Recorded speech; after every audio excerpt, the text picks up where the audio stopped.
us. So, in this program, brought to you by the All India Management Association Young Leaders Council Bangalore chapter, we are going to be talking about the National Health ID, scopes, challenges, and opportunities. So, we have a great set of speakers here to share their expertise with us.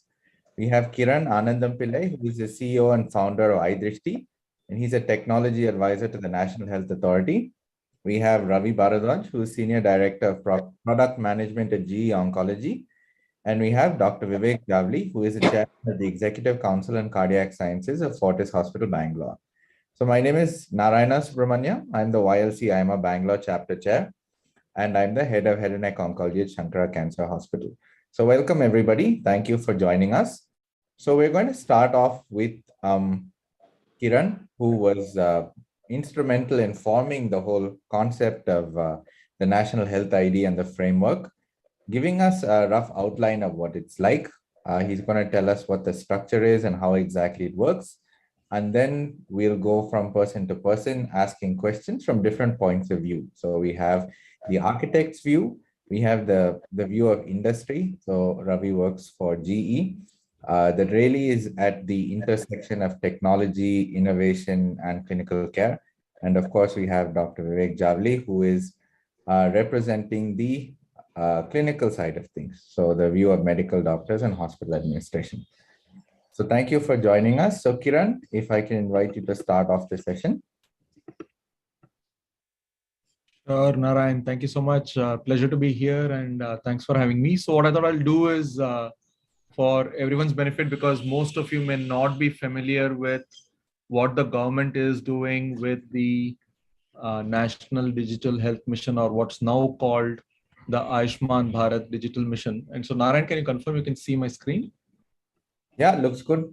Right, thanks. So I thought I'll take about 7 to 8 minutes just to give you a brief overview of what it is, and then we can jump into a bunch of interesting discussions about what it means for all of us.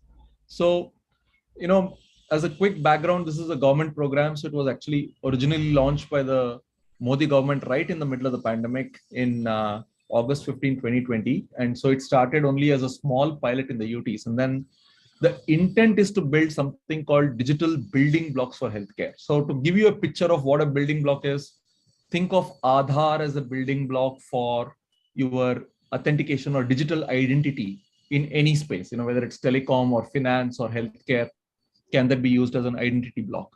Think of UPI as a building block for financial transactions. So if you can think of certain architectural stuff like that, so what would be those for healthcare? And that's really what it is. And so quite recently, there was a national launch, which means many of the initiatives will start touching your lives. I'll talk a bit about how easily or quickly it will start touching your lives. To start with, let's understand that healthcare is already going digital in many areas. You know, many of you would have got a COVID test done in the last 2 years. Most of you saw that report on a phone as a PDF, or you went to some website of a provider and you were able to kind of put in a code and you were able to see it. These are called patient portals. Now, the challenge that we have with this approach today, this is good in the sense that it is digital health information being shared with everyone. The problem that we have with it is it did not become part of your long-term records. So you probably got it. If I ask you to find it again, you're going to struggle to find it.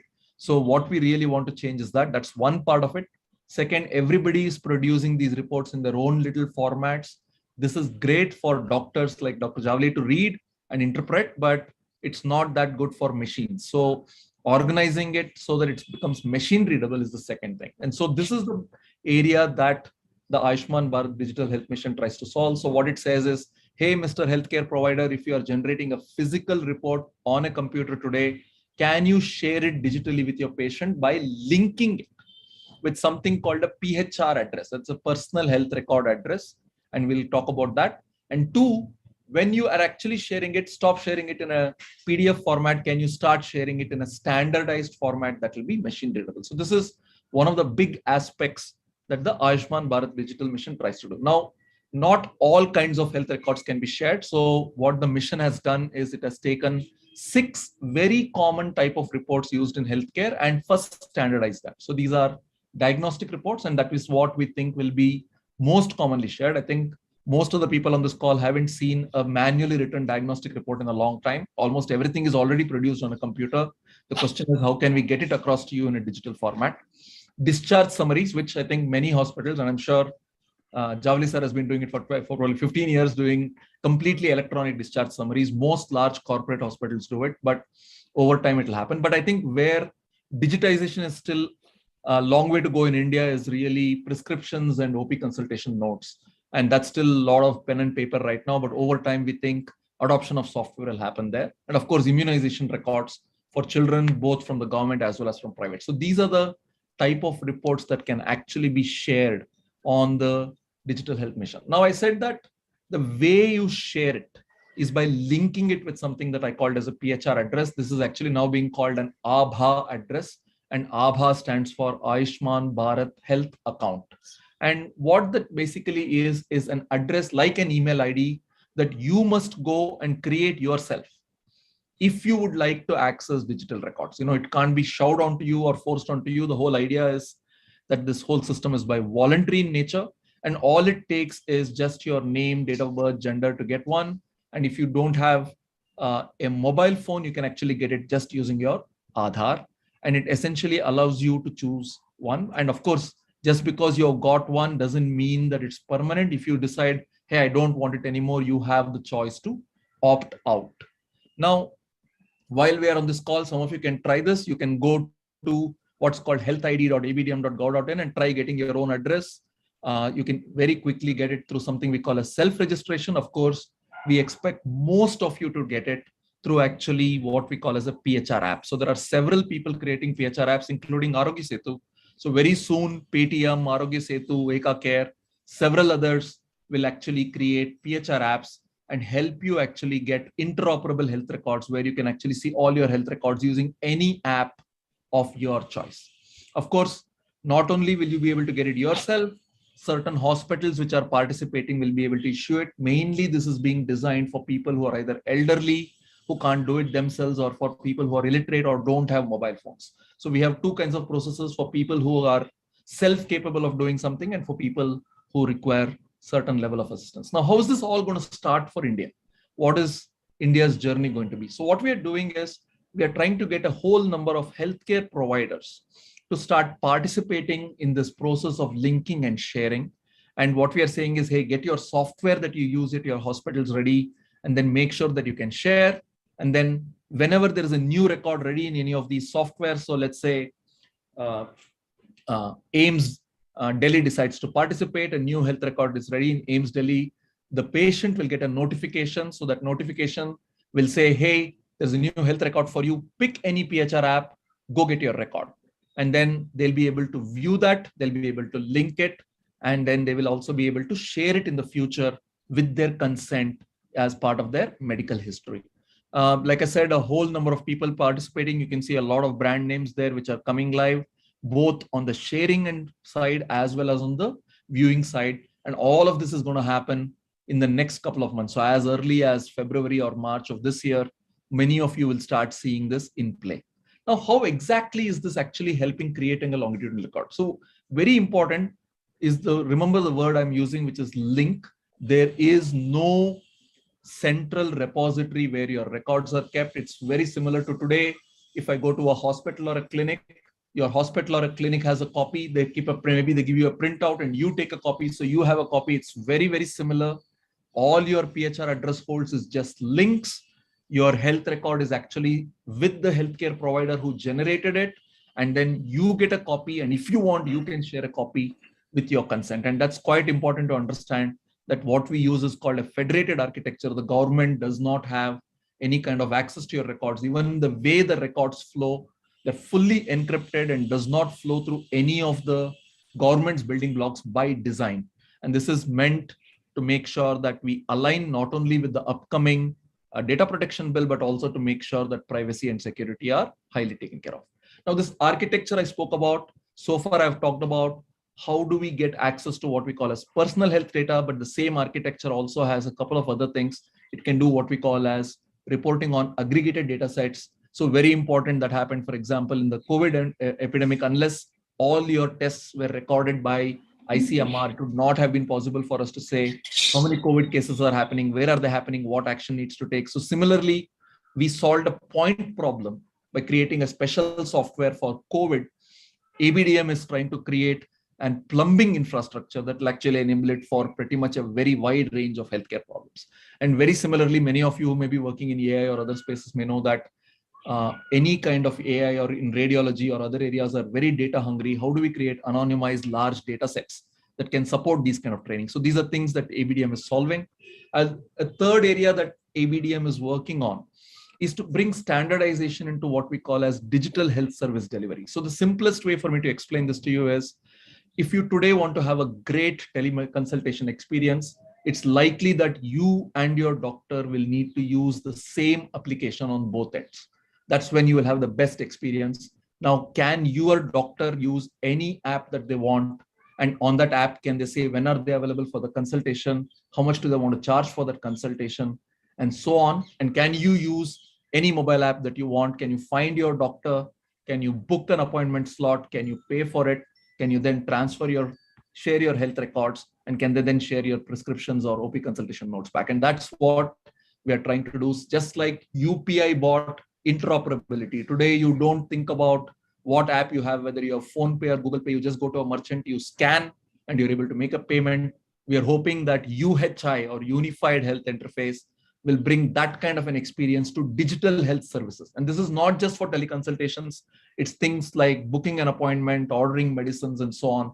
A whole wide of health case, use cases that we are planning for it. So I'm going to end my talk by talking about the fact that AASHMAN Bharat Digital Mission is a long mission. You're going to see it for the next 10 to 20 years. It's got many things. It's got things called registries, for example, a list of registries of doctors, a list of drugs. India doesn't have a common list of drugs, etc. It's also working on redefining how health insurance claims will happen and so on. But to start with, most of you will experience it by seeing a simple record and collecting your records on your phone. So I'll leave it at that and we'll jump into Narayan's talk for questions. Thank you. Thanks so much, Kiran. Must be very challenging to put so much work into just a few minutes, but I think you gave us a very good blueprint. So my first question is for you. So why does the UHID have to be separated from Aadhaar? We have an Aadhaar. Why can't you store the links there? Why did you need this separate architecture? What was the importance of making this a standalone separate program? Sure. So I think it comes back to two things. One is the fact that this is user centricity. So if you see, and even when you create your PHR address, you will see that there is no KYC that we demand. So today when I go to a hospital, hospitals are not saying, hey, prove that you are Narayan before I admit you, right? They say, if I declare myself as, hey, I am Narayan, I'm this age, I'm this gender, you're registered. So we wanted to make sure that user centricity is also bought into the digital realm. So when you create your PHR address, you can do that. But there are several situations, insurance as a claim. If you say, I am Narayan, I'm covered by this insurance, here's my claim. So that is when KYC kind of comes in, right? So for KYC use cases, yes, we do have the ability for you to use Aadhaar. So you can link your Aadhaar address to your Aadhaar in such use cases. So we are not, Aadhaar was originally designed for, you have to understand that Aadhaar was designed for uniqueness from the perspective of the system. If I have 100 ration cards, how do I know that nobody else is a duplicate, right? So it's a system thing. Whereas here we are designing from a user centricity or a user control phase. So there is nothing stopping you from having two PHR addresses. Saying, hey, when I go to my mental health hospital, I want to probably use this. And when I'm everywhere else, I want to use this. Now, Medico will argue that, hey, you're splitting your health record. We are saying, hey, you still have the ability to unify your health records and bring all the records from your two addresses to one, or to selectively share. And like I said, that's going to play out over time as to whether patients have the right to keep some of the records hidden from their providers or not. But as far as the design is concerned, it does allow for that. Got it. Makes a lot of sense. So my next question is for Dr. Jawali. So as a doctor, it's very clear to us why a universal health record is helpful. It saves time. You have complete information available. You avoid repeating tests. But how feasible do you think it is applying UHID? Because it has a lot of promise, but we've seen that sometimes in India, implementation is very difficult. So what do you see as opportunities, barriers? feasible and necessary. Am I audible? Yes, very much. Thank you. See, various healthcare providers such as the hospitals, laboratories, insurance companies, online pharmacies, telemedicine firms, all are going to be expected to be participating in this health ID system, which will lead to ease of living, equitable access, accountability, clinical and billing accountability, data for policy making, because AI can really apply this data to more smarter policy makings, and also research. Digital health ID will greatly reduce the risk of preventable medical errors, which is also important, and it will significantly increase the quality of care. Unavoidable, this is inescapable. It should have been done day for yesterday. We are doing it today. Better hurry. Earlier, the better. Now, for a country like India, which is such a voluminous paradox, though it is feasible, it will have to move forward with care and total lack of pessimism.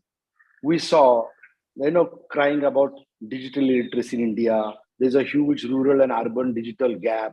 No, do not underestimate the Jugadu street smart common Indians. We saw in the COVID time, I could never imagine from my North Karnataka villages, people will do video consultations with me. But there were days when I did 21, 22 video consultations during lockdown. So my own part of India really surprised me. Then the online payment, every day it is increasing. The lowest of the vendor is able to take your payment without cash. The Aadhaar, everybody was talking all kind of things about Aadhaar. See what happened. Look at all areas of digitization in governance. Just now you heard about what kind of digitization already entered in the healthcare. So I think there is no doubt about feasibility if we go step by step. Will it have to start with low achievable goals and keep moving towards upwards in phases, and not try to do the same mistake like people in UK did? UK is the best example what not to do. They implemented electronic health record system in NHS. It was called NHS National Program for IT in Health, NPFIT. From the year 2005 to 2013, 12 billion sterling pounds. But it was stopped due to several reasons, such as inefficient and insufficient planning while deploying the project, data security risks, lack of trust in the healthcare professionals, or lack of mutual trust. And one of the most expensive healthcare IT project that was flopped. So we should not be doing what they did, unnecessary voluminous data, trying to swallow a big morsel at the first go. All hospitals will have to have HIS suitable to their system of billing, labs, imaging department, etc. Adoption should be about a year for each hospital, which is quite possible for private hospitals. The government hospitals will have to really tighten their buckles. I think if I look at the state of Karnataka, it should take about 10 years, but it is feasible. We will need simplified hospital HIS. Those who don't have, I think government can help. The lot of upstart companies can help. They will need government support, direct or indirect, because it will be about 60 lakh per hospital. And if the government cannot support directly private hospitals, it should at least indirectly support in shops, about taxes, about some indirect supports. And then it will be easy for the hospital. Otherwise, they will get buried under that pressure. Second thing is, most of the hospitals have IT departments which are little low quality. They are paid less, they are of not that high standard, and the hospital don't take them so importantly in their mainstream. But the government should not make the mistake like every time it tries to lay on the shoulders of the private, that the skill burden should not go to the private hospitals. Then it is quite feasible. Government should be very proactive, and also it may have to take some amount of financial burden, which is inescapable.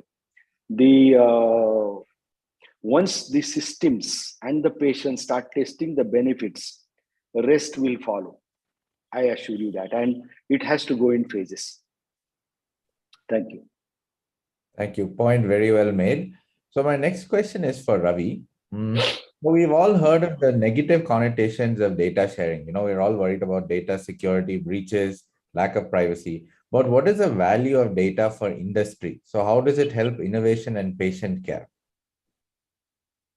Right, interesting. Here are some 3 to 4 things that come to my mind.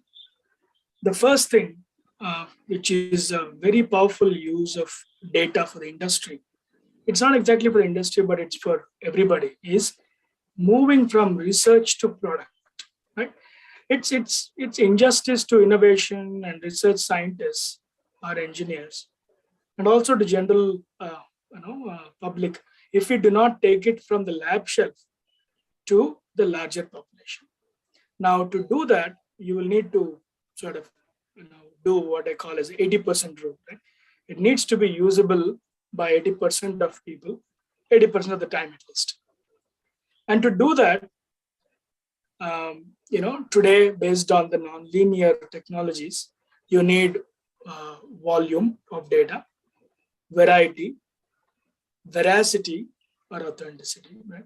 And velocity, meaning it's never right the first time. You need to quickly do iterations and come back. So you need data for this to make a research grade product, right? Work for more people. It can't be unpredictable.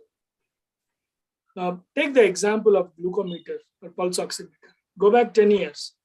I don't think it was possible to imagine a sugar test being done at home. It was not easy. Now you see that it is done at home. And quite possibly this is because people could figure out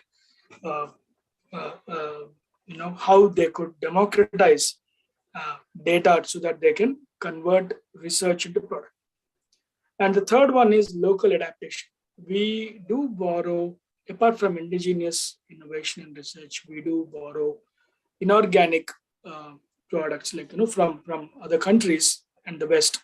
Now those products are not exactly designed with this population, right? So you will need to adapt it to our world. Simple example, there are many enlightened people here. The normograms are different. You will end up needing to tune it to our population. And finally, digital infrastructure. Right? This will push or incentivize hospitals and others to actually do a better job at capturing higher fidelity data. And that itself will form a very good opportunity for increasing their revenues of research or innovation. And those are 3-4 things that come to my mind. Thank you. Perfect. Thanks very much. So my question, I guess, continuing on the same thread is for Kiran. So what are some of the existing ways, what are the intrinsic measures to prevent misuse of data and to protect data security within the UHID? Yeah, so I think to get that sense, Narayan, I think first we need to understand where India's laws are going, and then also what is it that we are doing from an ABDM perspective to make sure that as we bring this to life, we keep it secure for the whole country, right? So from a law perspective, you might be quite aware that, we have made good progress in the last session of the parliament too with, we expect now the data protection bill to come in pretty soon. And the data protection bill very much applies to healthcare and therefore applies to kind of ABDM. So now one of the interesting things that the act or the bill says is that anybody who's holding any healthcare data, including say a hospital which is holding a whole bunch of your records, will need to provide certain rights to you as the patient on what they can or can't do with the data. And especially when they want to use it for either some processing or for sharing and so on. So the beauty is that if your software at your hospital is going to become compliant with what we are doing with ABDM, in many ways, we are also going to give you this transition path to make sure that you are compliant to the data protection bill, because the whole architecture is based on the same consent-based use and share of data. That's number one. Number two, today, as Vivek sir was saying, the reality is that IT is one of the more understaffed under this one part of most hospital infrastructure systems, right? They're not the boys in the limelight, and not that they're flush with funds. But when they try to get their systems to be ABDM compliant, because either the laws are going to demand it or so on, there are certain basic hurdles that we have put in to make sure that the software they use meets a certain minimum security criteria. So even today, when you say, hey, I want to be part of this ABDM ecosystem and I want to join all those little logos I show, everybody has to go through a certification process, all their software, not the hospitals themselves. So the best example, the best way for me to explain this is to say, while I want you to understand why it is good for you to buy a BS4 car. So we want hospitals to understand why they should be ABDM compliant software. We don't want them to get into the technical details of what makes a car BS4 compliant. How do you get that pollution level down is not something that we want. So that's the engineering text, right? So in many ways, we are keeping the engineering bit and the security bits as part of the process to get your software out of the door. And I can assure you that will itself, just getting that out itself, will add also a significant security to where your health records are held by each health institution. So the combination of the law, the architecture that we are building for trust and privacy, user control, and the certification, to me, together, this is going to ensure that most of us are going to have, we'll have confidence in the system that it can be secure. But that said, I worry about the fact, even in UPI, we went through a lot to make sure that your money and your transfers were secure. But that hasn't stopped phishing. Now we keep reading once in a while that Indian Jugaad fellows have figured out how I can extract some money out of you by, tricking you into making a payment, right? I am certain that those things will happen even in health. We are creating a plumbing that makes health information move more easily. There are going to be people who say, okay, let me find a way to kind of get that. And that's going to be an evolving problem that we have to play along. But I think there is enough already in place. And I think it's a good way to start the process and this journey, where in the balance between how can we get health information to be valuable for me, for my better treatment, or data for better policy versus the risks, I think we have found a good situation to start it. I think you make a great point. There are a lot of assumptions that we make now when we go to labs or we go to hospitals. We assume the data is safe. We assume everything's rosy. But probably while going through that process of credentialing with you, people are going to have much more security for that data. So I think that point is very well taken. So next question is for Ravi. So what are some of the existing ways the data can be shared with industry, to fuel innovation, to fuel, technology, while protecting the identity and privacy of patients? How do you balance that out?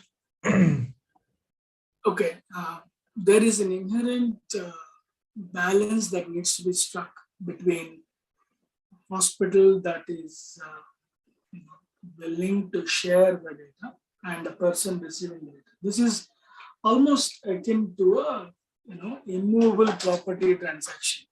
And you need to ensure that you are the rightful person to make the transaction. Other person is supposed to be sure that he is rightful in receiving it and keeping all the other things in a fair and just manner. So coming to privacy, right, and identity, this is also, as Kiran was saying, this is an evolving thing. People have found different ways it means. Like if I give a CT scan of the head, there are people using their the so-called Jugaad brains have done a 3D reformat, okay, and they've used that and then tried to go to their DMV. This I think was in the US or some of the Western country. They used that to do a face recognition, then pulled out that guy's identity and then prove the point that there are some potential breaches. So, so health data comes in many forms, as you know, right? It comes in form of DICOM images, text reports, waveform data, and sometimes a combination. And waveform data is typically headless, right? Without it having any other connotation. It is like just a bunch of points. You cannot piece it together. And it's very hard to actually connect and associate and then de-identify. I mean, it's tapping stuff from ICU instruments, etc. is a bit of a, it's not as evolved as imaging and other text data tapping. So people today have fairly figured out how do you deal with the privacy issues with images. And I'm not saying fully, I'm just saying fairly, because it's like never say never, right? It's asymptotic.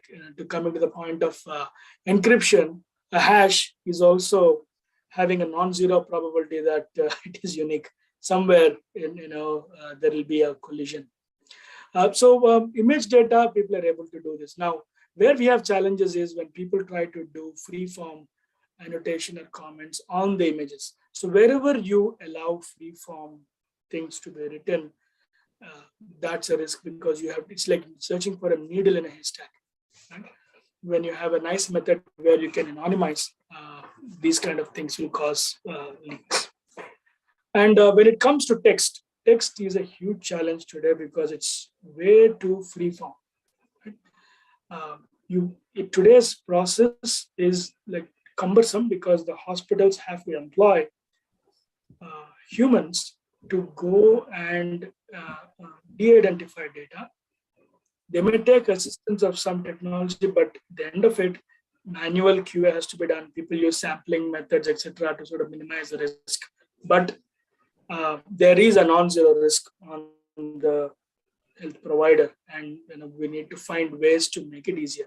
Now, where we can, so people try getting through ethics committee to ensure they're covering their blind spots to see whether the use of data is well considered and well intended, and especially is it meant for a specific use, or they invest in technology to increase the de-identification methods or rigor.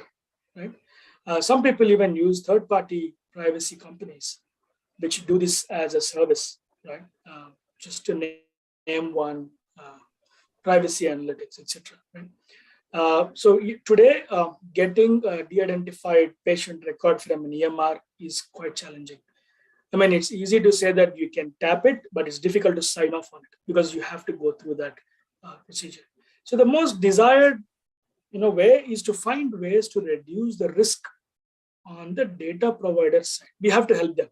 They're sitting on a lot of data, but right now, it is not their core competency to develop tools there. You need technology to reduce human labor. And that goes back and helps them along. So the current thing is that people use a combination of technology, but a lot more manual QA processes. And until we open up more and more assistive methods, it's going to be a little more challenging. I'm not going to say that it's green and we are able to get data very easily as industry, or for that matter, anybody else. So it goes through a lot of manual effort. Thank you. Got it. Thanks for that. My next question is for Dr. Jawali. It's a two-part question, actually. So the first is, how do you feel data entry and sharing will be different in India compared to the West? Digital literacy and things like that. And the second part is, do you feel that we are going to need to add anything to the existing healthcare infrastructure to make this smooth? You touched upon that point, but if you could just expand on that a little bit. So you're on mute. Thank you.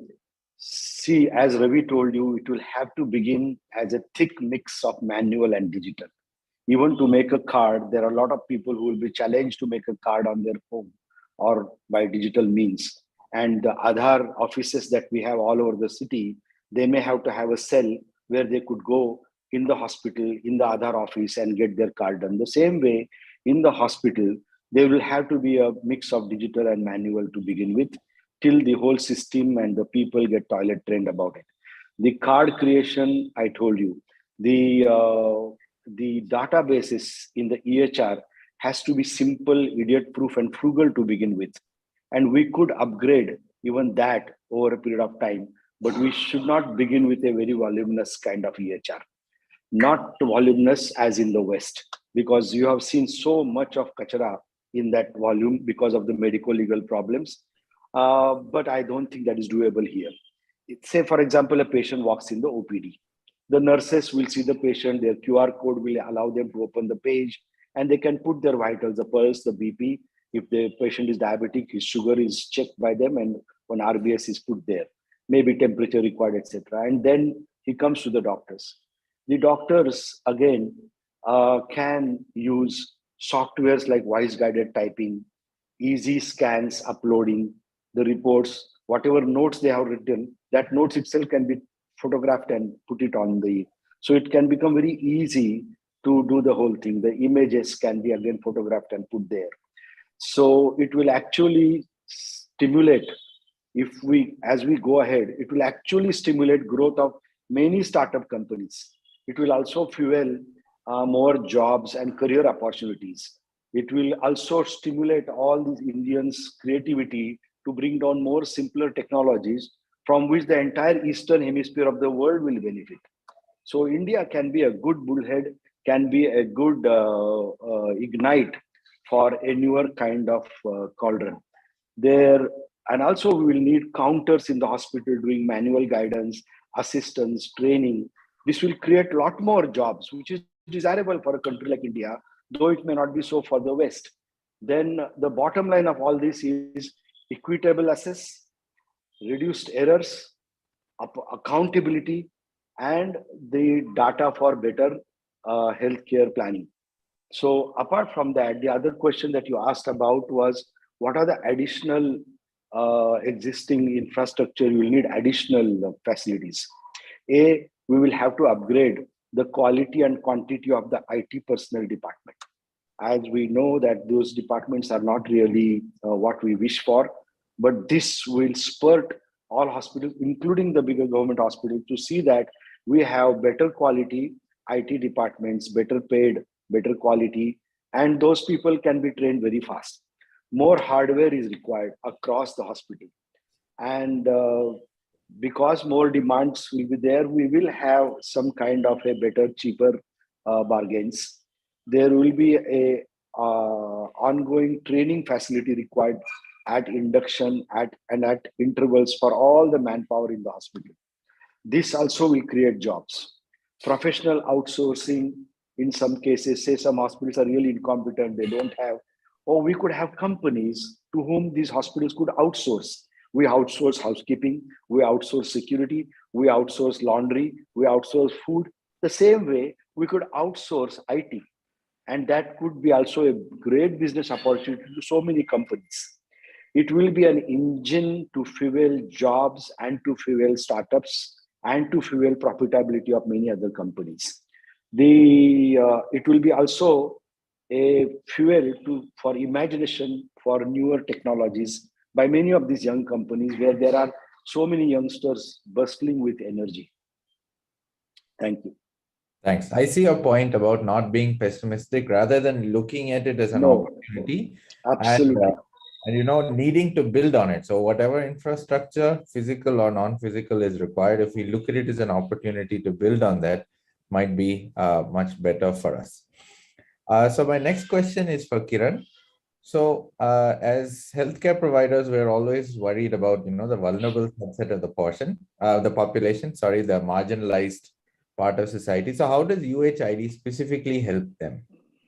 Yeah, it's a very, very good question, Narayana. And I think that's also for us, it's also an evolving kind of a thing. I think while we have a reasonable understanding of how to make it work for what I would call, say, people in the middle and the top of the pyramid, making sure that, say, someone who does not even have a phone, has, say, just an Aadhaar, is from a village, how do we make sure that we get him to collect all his health records digitally? How do we explain consent?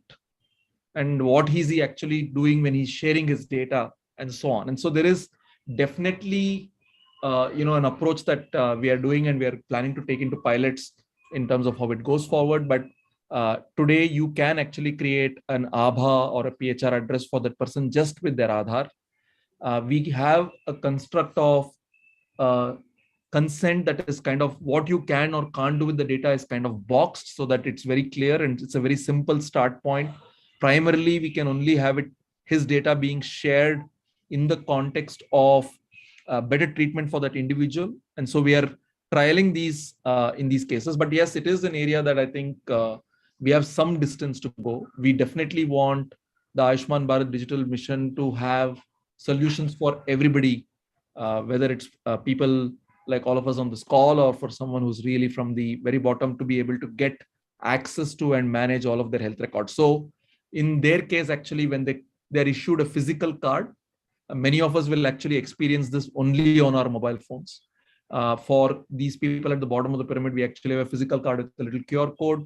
We expect them to be able to show that when they come to their hospitals. And If so, hospitals creating digital data will be able to link to that and therefore kind of add to the record, and they'll be able to use their biometrics to be able to manage very simple consents that they can then provide for access to the data. That's at least how it's visualized right now. But it will, of course, in practice, we have in the pilots also, we found that it's quite challenging actually to get the instant consent part out. One of the roles that we think that government needs to play in this architecture is the overseer of what kind of consents are being passed around and what kind of data sharing is happening in the ecosystem. To have a kind of an oversight to make sure that there is no abuse. So the only thing that the government should be interested in is prevention of intentional abuse of kind of use of data. And that's the other thing that we are in active looking at as to how. So the good part is that the architecture and the plumbing allows us to not see the data, but get an insight into what kind of shares are happening between whom and for what purpose. And that insights and that data is what we hope the government will be able to do, set up something that we are calling as a privacy operations center. So a place where A, there can be a proactive view of what is it being used for, and B, there is a place where citizens can go and complain saying, I think there has been a breach or an abuse for me. Can you take a look at it, right? So both of these, we hope the government can set up and support the citizens on it. Thanks. I think that's a very, very important point you made, because these are the things that, can erode trust in the system, and then less and less people really want to tie up with it. So my next question is for Ravi again. So what are the types of agreements that patients or hospitals enter into with industry that are mutually beneficial? So we're all worried about exploitation, but how do hospitals and patients benefit from tying up with the industry? So they give you data about themselves as much as they want. What do they get back in return? So let me take an example from the other parts of the continent, right, or the world. You see that in the West, there are many scenarios where you have a university, technology or academic center, and a hospital. So you have engineering, technology, and you have School of Medicine, almost together in most reputed institutions. And I think people have greatly benefited from that, because you solve very relevant problems. They become products, and when it becomes a product, needless to say, it has many benefits, including the financial, clinical, and other benefits. So cross-disciplinary innovation is key, and it's key in reducing innovation to practice. Otherwise, it will stay on the shelf. The hospitals. So let's list down a couple of benefits. Right? What is in it for me as a hospital? We spoke about how the industry would benefit in a previous question. So one is that hospitals benefit from the fact that the data needed for the research, it could become well structured, because they're going to figure out a way to share. When they share, they intentionally look at the data, and this makes them to organize data. Today maybe it's manual, tomorrow it could become more automated. It makes the data a lot more discoverable. And pretty soon people realize that there are operational analytical insights that come out, and there are clinical insights also that surface. Right? Because you don't know what you're sitting on until and unless you open that and organize it. And they don't have the time to do that. It's not their core thing, that they're busy serving people or practicing medicine. So most hospitals do not have this benefit of discovering this. So this will, in a way, prompt that, number one. Number two, it's a great way to also partner with industry in becoming an equity partner in making products. Right? It's their contribution to innovation or products. So that itself opens up a revenue stream. Now, what is the benefit of doing this? When you start doing this within the country, the cost overheads come down. Patents are within the country. Pricing is more amenable to the country's averages. Right? It's more affordable rather than finding a drug with 6 digits as cost. It may become a lot more, maybe a 4-digit drug, 4-digit cost drug, and because you have the power of the masses, volume. So it's obvious that it will drive cost-effective products. Right? The second thing is, usually industry and clinical provider partnership. This leads to higher quality innovation rather than just industry trying to innovate something or just hospitals trying to do something, because you need this connect to take it to the outside world. Right? It's because the gamut of the horizon of thinking is usually limited when you only apply one dimension. So when you bring multiple dimensions, it solves higher value problems and things like that. Needless to say, if it is a medical college along with working with an industry or with a technology company, it increases the talent multifold, right? Talent capability multifold. So just to conclude, usually the industry agreements today with the hospitals, they are mostly B2B, meaning industry does not directly deal with patients because they don't have the direct connect or the channel. So they always try to go to either the hospital or a CRO and things like that. Now it is still B2B. Very few people deal with B2C. So the agreements are always with an institution so that they can all play to their competencies. But this is being broken in a pleasant way, that there are companies, pharma or data companies that are directly asking patients to register and upload their data for some consideration, financial consideration, or explaining the benefits or a cause that they are invested in solving this. Now, this is great in one sense, that HIPAA actually doesn't apply on that because the patient is directly dealing with somebody.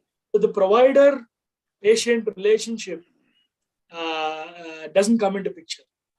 So I think that could be a paradigm that I see, which is going to come soon, because we are an out-of-pocket payment system, and to help ourselves, I think we will need to figure out some innovation like that. So that's, I think, what I feel about the agreement. A lot of interesting points there. A lot of interesting points there. So my question next is to Kiran. So, we do have UHID in other countries. So what were some of the lessons that you were able to apply to India? So how did you tailor make it to the Indian context? Yeah. So I think, Narayan, I think we have been looking at healthcare, IT and healthcare systems. Of course, India has actually, in many ways, as Vivek sir was saying, we should not fully copy the West. The West, America has probably, I was just sharing, I think previously, that my daughter had a couple of health incidents in America. And I can tell you, I couldn't get one health record. They gave her nothing in terms of the 2 visits, but I'm sure that they filled out voluminous pages in their EHR. I have a friend who works as an emergency care doctor in one of the big Ivy League hospitals of the US. And he tells me, when an emergency care patient comes in, trying to find the information that's useful from that whole pile of information that they've stuffed into his health record is my problem. So the advice we have generally got, and so what you should also understand is India is also very different, because many of these markets, digitization was driven by what we call as payers. Insurers drove. And, as Vivek sir was saying, medico-legal and suing related scenarios drove what actually went into this one, rather than what is probably good for the patient or for better treatment of the patient. And we have definitely got advice that in whatever we do, we need to start with being minimalistic in the beginning in terms of the information that we capture. And that is why you see that I said that, hey, we have only 5 types of health records. And even in that, we have tried to be kind of restrictive, right? The second thing is from these systems is in terms of this whole construct that we have of user centricity and consent. is also a very, very India thing, right? In the West today, for example, in many of these markets, providers will share information between themselves using private contracts with absolutely no involvement of the patient. So all the hospitals in the state of Georgia will get together and set up something called a health information exchange, and they'll freely move the data around between all of these guys and say, hey, yeah, we now have an integrated view of the patient. The patient probably doesn't even know that has happened. In many ways is not in control in many ways. Then they have later on said, oh, okay, you want some control, we'll let you opt out. Maybe you can come to this little portal and press a button, and maybe then we will say, okay, we'll not keep your data, right? So it's an afterthought. Here we are actually saying patient first and patient in control, right? This has had many debates. Australia has had a policy in one direction and they flipped it. They said, oh, this doesn't work. Let's take patient control away and make it opt out. Opt-in versus opt-out has been a huge debate. NHS has a position saying, hey, as a provider, I have the right to see all your data. You can't hide anything. We are taking a position in India saying, no, we don't know where India's laws and ways will involve. So many things are taboo in India. Healthcare has humongous amount of data which can be personal, right? In the sense, AIDS used to be, of course, a big topic, but abortions, mental health, there are many, many cases where in India, and I was sharing you with this, right? My dermatologist friend tells me that when he sees a guy walk in with a cap, a cooling glass, he's likely to give the wrong name, wrong mobile number and age at that counter when he registers, because he's probably coming there for some sexual disease or whatever that he wants to get treated on. And so he doesn't want it. So should we not have that right? Should patients not have that right not to have that record as part of their health records? Or are we saying, no, this is so important that, without this, nothing will happen, right? So we are really starting on a cautious note, completely user-centric, minimal data sets that we think that our Indian ecosystem can actually add into your health records. So to start with, what you're likely to see is things that are already digital, things like, diagnostic reports, things that are already being shared with you is where everything will start. And, I think we have to go through this journey, our own learnings. We have looked at many of these things. Like I said, I quoted from 5 different countries probably of how these people do it. But I think India is its own and has always been, when I've seen Aadhaar, I've seen UPI, India is definitely its own world. And I think many of the solutions that we are going to do are going to be centric around our needs and our social constructs and our understanding of what I think we should be doing today. Wonderful. I think you made a lot of very interesting points there. So funny you mentioned medical legal ramifications. Dr. Jawali also mentioned that as well. So how do you think that's going to be impacted by UHID? So do you think it's going to reduce issues by increasing safeguards and transparency, or is it going to remain unchanged? I'll let Dr. Jawali answer that a little after me, but I think it's going to stay unchanged. So let's look at what really this thing is doing, right? Like I said, here today you have a doctor who's willing to give something to the patient in writing, whether handwritten, and the patient has a copy in his file. Any medical legal thing happens, of course, if it's an indoor case, that you as a patient have a right to come and ask, and within say 72 hours or whatever, you're supposed to give all copy of those records, right? All of these are existing practices on paper. Now, just because I've scanned everything and made it digital, I don't see any reason this is going to change from a medical legal perspective, really. So to me, nothing in this current architecture is changing the basic principles on which, say, something medical legally is going to be fought on. There is going to be a certain amount of hesitancy till this is well understood by the doctor community, right? So the doctor community is always going to come with, hey, is this increasing transparency? Is there going to be more visibility of my work suddenly, magically, with all the others? So to me, I think there's going to be a learning curve by the healthcare worker industry to understand that, yes, we have moved from paper to maybe something digital, but largely the principles or what information was available in the ecosystem has stayed the same. But hopefully the information is now available in such a way so that actually magically, like I said, many more things can happen because of the fact that it is digital. So at least that's where I would leave it. So I am not worried about an increased liability risk at this point. Dr. Jawali? Dr. Jawali? Yeah. No, before I go to this question, what Ravi was saying about the benefits to hospital, there are a few things to be added. One is it will reduce errors of treatment, which is a very important benefit to the hospital quality department. Second thing is it will increase accountability of all the clinicians, which is an important benefit to the hospital. Coming back to the problem about the medico legal, I look at it in a very different angle. Today, doctors have the point that you must be very careful about documentation has been hammered in the doctors more than sufficient. All of us, whether government, private, all of us are very acutely aware about the importance of documentation. So the same thing will go digital. But what is important medico-legally, it will increase accountability.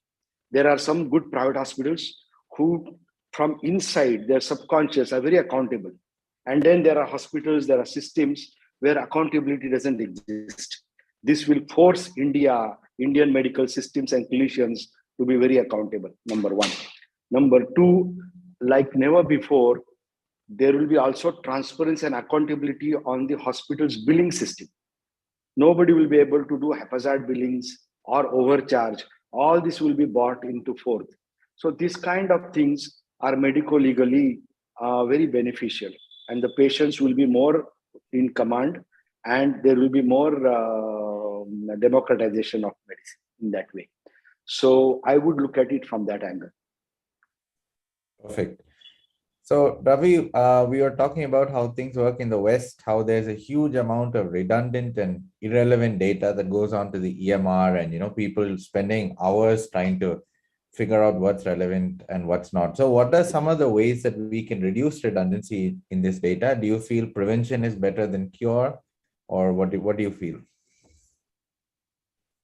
So, firstly, okay. So, as a lot of the panelists said, we need to start minimalistic, and we have our own codified knowledge in our heads. I don't think we have an India-specific set of guidelines, care guidelines for every single practice, like how the West has protocolized, so that because it's getting into financial payment streams, etc. And for all of these to put safeguards, people added some more, and then some more safeguards, and people found some more ways of doing it. So it became a fat lump thing. So in our case, when we are trying to keep our information simple, we usually see that the conversation between a doctor and a patient in India does not involve a lot of history. There is no place where somebody can see and look at the whole thing and then figure out, okay, this is a continuum in time where I'm seeing. It's episodic. Right? It's a reset. Every time somebody goes to a doctor, unless otherwise there are people who stick to one single doctor and then things like that, it is episodic. So, and I think a part of our system, which is out-of-pocket payment and people are left to their own to make their living, forces people to be concise. So that is anyway one thing, right? 15 minutes and people start getting tensed. Right? Okay, the consult goes beyond 15 minutes. I need to see 60 more patients. There are people waiting outside. So from a redundancy standpoint, what I feel we can take some things from the West is if you codify knowledge, it allows more automation to come in. Now, by design, you will have some conformists who say that, okay, I'll follow that guideline. And there are many who will say that I have figured out my own method, right? Their own thing. So it is good to codify this into guidelines so that people can actually avoid a lot of trial and error and thereby reduce redundancy. So if you're able to adapt guidelines which are written for the West and customize it to, for example, NHS is a pretty close cousin when it comes to our thing. Right? If you're able to customize it to our constraints, our setting, and our infrastructure, I think it will allow more automation and digitization and reduce this kind of redundancy. Got it. Thanks very much. So the last question is one question I'm going to take. It's a question that we got from the audience ahead of time. So the question is, how can UHID impact population-based health screening and particularly cancer screening?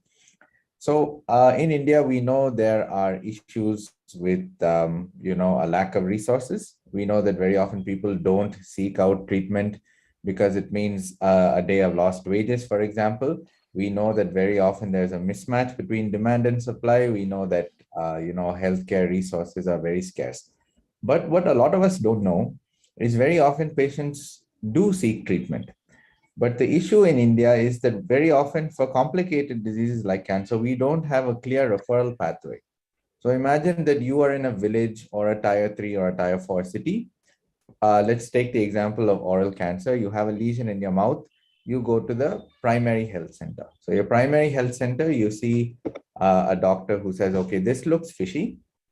Why don't you go to the community health center? Then the community health center, they do a biopsy there, or they don't do a biopsy there. And they say, okay, if you need cancer treatment, you need to go to the district hospital, and either they'll handle it there if they can, or they will refer you somewhere else.